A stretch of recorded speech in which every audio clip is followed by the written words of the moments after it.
Good morning sa ating lahat mga kaibigan.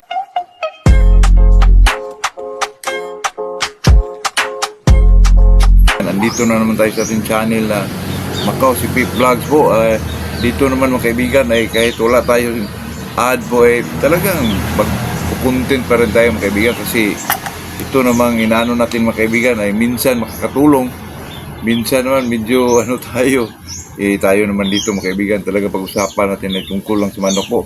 Kasi kahapon mga kaibigan may nakita akong isang breeder vlogger na kasi naghanap kasi ako ng white kilso mga kaibigan na yung white kilso na medyo hindi masyadong kamahalan yung presyo tsaka makapag-share din tayo mga kaibigan. Nakita ko itong si NGC Game Yard mga kaibigan, itong si Sir medyo may edad na rin, nakita ko po may nakita akong SBR mga kaibigan na sabi niya street breed daw.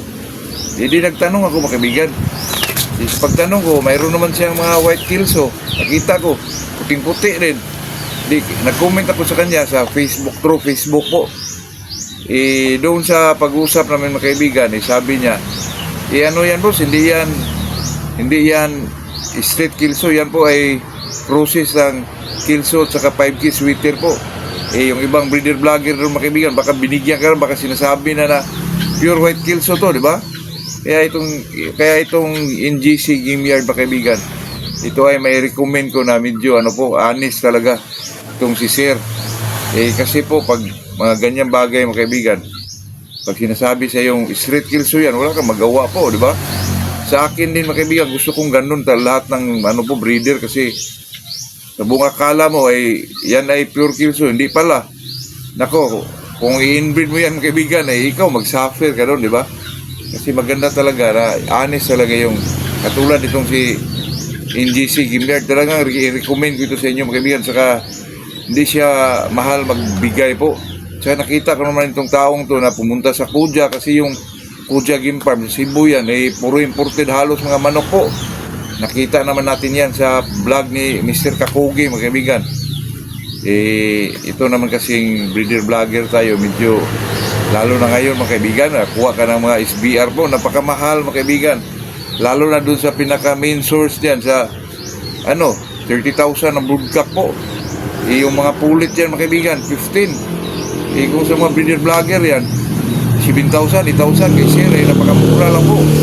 Kaya talaga may recommend natin at saka makita naman natin sa tao mga kaibigan na talagang honest tong taong to. Kaya kahapon mga kaibigan, nung nanood ako sa mga video ko, tinitingnan ko yung mga comment. Nag-comment pala si Sir sa akin. Ito yung kino-comment ko in CG Game Yard. Kaya medyo ako naano ako mga kaibigan kasi hindi rin ako nakakuha. Kung matagal ako nag-message kay Sir na kuha sana ako ng street na kilso mga kaibigan. Hindi ko lang alam kung saan nanggaling yung kilso niya. Kasi gusto ko rin ng mga kaibigan, white kilso kasi dami ding sa atin na, boss, wala ka bang white kilso, ganon. Saka makapagbigay din tayo mga kaibigan na medyo mura lang po. Kasi gusto ko talaga mga kaibigan na napakamura kasi para mura mga kaibigan ito ang pinakababa sa lahat ng mga po. Wala naman talagang mura mga kaibigan kasi yung kantidad na 5,000 medyo mahal na yun, 10,000 medyo mahal na rin yun mga kaibigan. Pero makakuha tayo ng mga babae na medyo 5,000 lang, ganon, 2,500 lang, ganyang klaseng presyo ba mga kaibigan. Straight yun, 5,000, ganun ba? Kay Sir, talaga mai-recommend ko si Sir NGC Game Yard ba kaibigan? NCG ba yun? Hindi ko lang alam kung anong pangalan nitong si Sir. Alam naman natin mga kaibigan, makita naman natin sa tao talagang seryoso po. At saka yung makinunan niya, legit din yun ang sinasabi ko mga kaibigan na pag tayo ay pumili sa mga medyo naghanap tayo ng mga mura na medyo kinuha din yan sa mga legit or big time breeder mga kaibigan kasi mahal din yun. Yun ang pakiramdaman natin mga kaibigan kasi nowadays mga kaibigan pag kumukuha tayo sa mga big time napakamahal po. Yun lang po example na kinukuha ko sa mga kaibigan sa Golden Boy, yung sa 45,000 napakamahal po. At saka medyo nagbigay pa tayo ng yung na shipping na 3,500 yung sa akin mga kaibigan. Medyo nagbigay pa tayo dun sa nagkuha dun. Yung masyadong mahal po. At saka buti na lang yung time na yun mga kaibigan kasi nabinta ko yung sasakyan ko. nakapagbili tayo ng ganun na presyuhan po, magamit ko naman yun. Matagal ko namang magamit to. Saka, ito kasing, kaya bloodline isang manok po. Kahit saan galing yan, ma-imported ba yan o ano, makita mo yan, makiramdaman mo kaibigan kasi mag-iba kasi yun. Pagdating sa US, pagdating dyan sa manuka ng isang nakakuha po, medyo mag-iba yun, kaibigan, true selection po. Kaya pakiramdaman natin kung saan tayo po katulad ng golden boy ko. Nakita ko naman yan, kaibigan, sa red talaga. At saka sa EEG, kaibigan, makumpir ko, kaibigan, mas naganahan pa ko sa red kasi medyo medyo matatangkad sila at saka maganda ang kulay nila. Makatayo yung palong. Pero sa EEG, maganda naman. Lalo na pag ang pinapares mo kaibigan ay red at saka EEG, naku, napakaganda ng resulta po. Katulad ko yung ginagawa ko ngayon.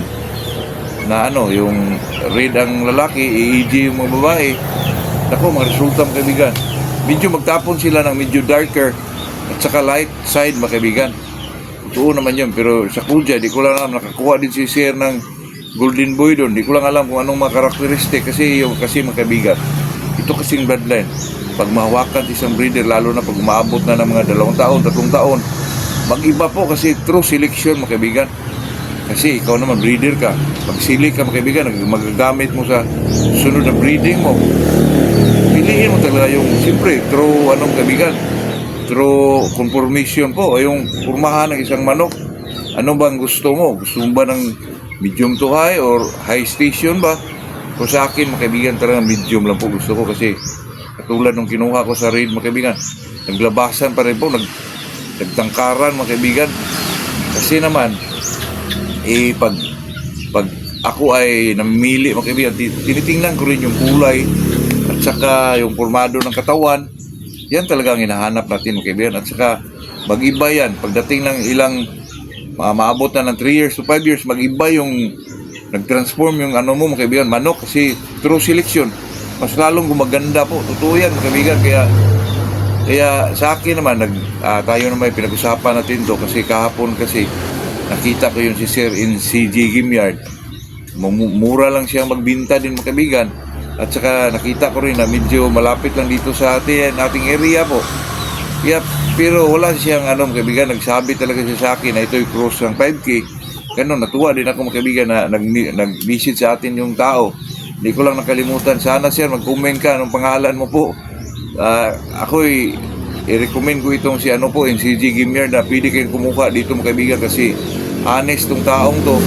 At saka hindi talaga magbigay ng mga kaya legit din ang mga pinagkukunan ng material po kasi marami dito mga kaibigan ng mga small time lang. Pero ang kinuha na mga materyales o mga manok ay talagang legit po. Ganun tayo mga kaibigan para makapagbigay din tayo ng medyo legit na mga hinahanap sa mga natawag natin mga gilid buwis mga kaibigan ba, mga inato lang na mga pero pag pinag-usapan manok medyo may din tayo mga kaibigan na talagang makapag din tayo sa mga big time po kahit mga small time lang tayo mga pusta natin ay napakaliit lang 1,500, 3,000 pero pag sa labanan mga kaibigan talagang mamangha din sila po hindi naman tayo nagmamayabang mga kaibigan kasi pag ang manok kasi pag may bloodline na nasahan o yan mayroon talaga mga palo yan depende na lang kung anong bloodline kinukuha nyo po. Pero sa akin, as I've said before mga kaibigan, palagi kong sinasabi ito, pag ako'y mag-breeding mga kaibigan, pinanghihanap ko po itong talagang manok na may mga palo talaga. Yun ang sa akin mga kaibigan. Talagang gusto ko po yung talagang mga manok na may mga palo po. At talagang may cutting na medyo mahiya ka ng bumangon mga kaibigan. Totoo yan. At saka may ayag bibi talaga. Yun ang hinahanap natin kaibigan. Kaya ako nagpasalamat. Nakita ko itong si Sir sa NCG Game Yard. Nakalimutan ko lang, di ko lang alam kung anong pangalan mga kaibigan. Pero legit po, at saka honest, makita naman natin yung sa tao mga kaibigan. Sa pagbablog niya po. Ako natuwa po mga kaibigan kasi mayroon para talagang mga ganong klaseng breeder na talagang honest mga kaibigan. Kasi mga kaibigan, pag tayo mabigyan ng yung talagang hindi totoo, napakasakit nun mga kaibigan. Example, binigyan ka ng golden boy, process pala yun. Kahit ano pang sabihin, kahit line breed pa yun, puro sweeter, pero Iba kasi ang hinahanap po ay pure golden boy. Tapos bigyan ka ng golden boy sa 5K. Tapos yung tao ay mga kaibigan, nag-expect na ganun talaga yung bloodline na yon. Tapos i-inbreed niya. Siya ng mahabang panahon. Tapos hindi pala totoo yung nakuha niya. Napakasakit nun mga kaibigan. At saka magastos yun eh. Kaya tayo, kahit small time lang tayo, gilid boys lang tayo. Talaga honest tayo sa mga pinagbigyan natin mga kaibigan. Totoo yan ha. Yun lang mga kaibigan. Dito lang tayo. Magandang umaga sa ating lahat po.